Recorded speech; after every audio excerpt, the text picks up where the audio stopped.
राधे राधे दोस्तों, जय श्री कृष्णा।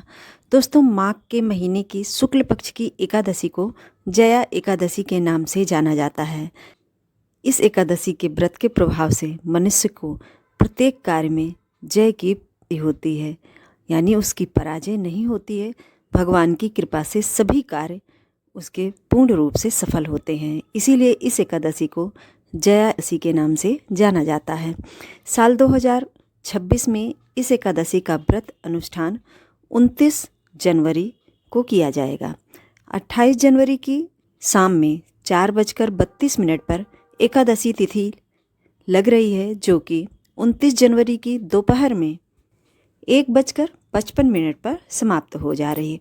ऐसे में उदया तिथि का मान लेते हुए जया एकादशी का व्रत अनुष्ठान साल 2026 में 29 जनवरी को किया जाएगा। भक्त एकादशी व्रत का अनुष्ठान करना चाहते हैं, उन्हें एकादशी के जो नियम है उनका पालन अवश्य रूप से करना चाहिए। एकादशी के व्रत के नियम के अनुसार से ये एकादशी का व्रत हमेशा 3 दिनों का माना जाता है, जैसे दशमी, एकादशी और द्वादशी। दशमी से कुछ नियमों को मान करके हमें व्रत अनुष्ठान करना चाहिए, जैसे कि दशमी में अल्पाहार लिया जाता है, यानी शुद्ध सात्विक भोजन बहुत अधिक मात्रा में नहीं खाया पिया जाता। और एकादशी के दिन भी हमें एकादशी के नियमों के पालन के अनुसार सुबह में ब्रह्म मुहूर्त में उठकर स्नान ध्यान करके भगवान का अपने मंदिर में या चौकी लगा करके विधिवत पूजन करें। और उसके बाद इस व्रत की जो कथा है उसे पढ़ना ना भूलें। धूप, दीप, तुलसी और ऋतु के अनुसार जो भी फल और फूल हों उन्हें भगवान को भाव निवेदित करते हुए समर्पित करें और व्रत की कथा को पढ़ करके अपनी पूजा को संपन्न करें, आरती करें और पूजा में हुई जो भी भूल चूक और त्रुटियां हों उनके लिए भगवान से क्षमा याचना अवश्य रूप से करें। पूरा दिन भगवान का ध्यान करते हुए दिन बिताएं। शाम में अपने घर में सभी कोने पर दीप जलाएं, अपने घर के मंदिर में अखंड दीप लगाएं।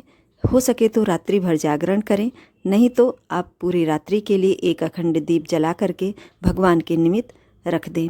दीप चाहे आप घी का भी जला सकते हो, और अगर घी नहीं है तो आप चाहें तो तिल के तेल का भी दीप आप जला सकते हैं। तीसरे दिन नियमों के अनुसार द्वादशी के दिन सुबह में उठ करके स्नान ध्यान करके फिर से भगवान का पूजन करें। किसी ब्राह्मण देवता को आप भोजन कराएं या आप उस ब्राह्मण देवता के निमित्त एक थाली सूखा अनाज आज के दिन आप दान अवश्य करें।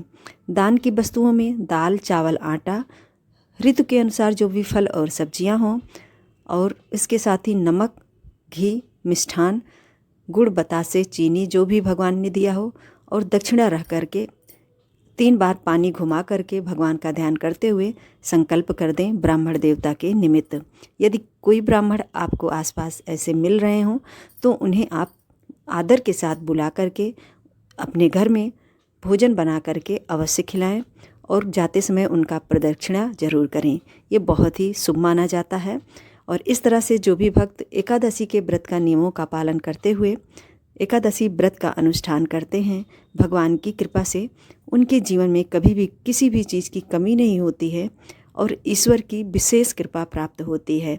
जैसे कि पंच महाव्रतों में से एकादशी का व्रत माना जाता है, बहुत ही उत्तम व्रत में से एक माना जाता है। मनुष्य जीव का कल्याण नहीं होता है, ऐसी मान्यता है, जो कोई एकादशी का व्रत अनुष्ठान नहीं करते हैं। तो इस तरह से हमें अपने नियमों का पालन करते हुए एकादशी के व्रत का अनुष्ठान अवश्य अपने जीवन में करना चाहिए। और जो भी आपके घर में भगवान ने दिया है उसके अनुसार से दान पुण्य करें। दान का कोई कहीं पर ऐसे विशेष नियम नहीं है, यथाशक्ति अनुसार हम दान किसी भी ब्राह्मण देवता को कर सकते हैं। आज के वीडियो में बस इतना ही। यदि हमारी जानकारी आप सभी तक थोड़ी सी भी हेल्पफुल लगती हो तो हमारे वीडियो को लाइक शेयर करना मत भूलिएगा। और यदि आप सभी हमारे चैनल पर नए हों तो हमें सब्सक्राइब कर लीजिए इसी तरह के आने वाले वीडियोस के लिए। जय श्री कृष्णा, राधे राधे दोस्तों।